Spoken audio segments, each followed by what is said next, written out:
OBC नेत्यांची छगन भुजबळ यांच्यासोबत बैठक सुरू असल्याची माहिती मिळते। छगन भुजबळ यांना मंत्रिपद न मिळाल्यामुळे ओबीसी नेते सध्या नाराज आहेत।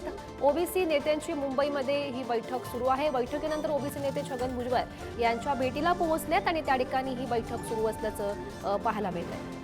महत्त्वाची अपडेट, ओबीसी नेत्यांची मुंबईत बैठक पार पडली आणि त्या बैठकीनंतर ओबीसी नेते हे छगन भुजबळ यांच्या भेटीला पोहोचलेत आणि त्या ठिकाणी छगन भुजबळ यांच्या समवेत ही बैठक सुरू असल्याची माहिती मिळते।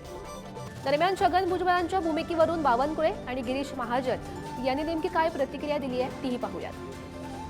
मला या बाबतीमध्ये कुठली माहिती नाही किंवा आपल्याकडूनच मी ऐकतोय, पण भुजबळ साहेबांचं मंत्रिपद त्यांना दिलं गेलं नाही, त्यामुळे ओबीसी समाज नाराज आहे, ही वस्तुस्थिती आहे। भाजपमध्ये घेऊन त्यांना मंत्रिपद दिलं जाईल का आगामी काळात? या बाबतीत मी काही स्टेटमेंट करणार नाही किंवा या संदर्भातले सगळे जे निर्णय घेण्याची जे सगळे क्षमता आहे किंवा अधिकार आहे तो देवेंद्रजींचा आहे।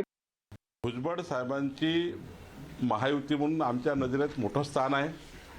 मी परवाही भुजबळ साहेबांची बोललो।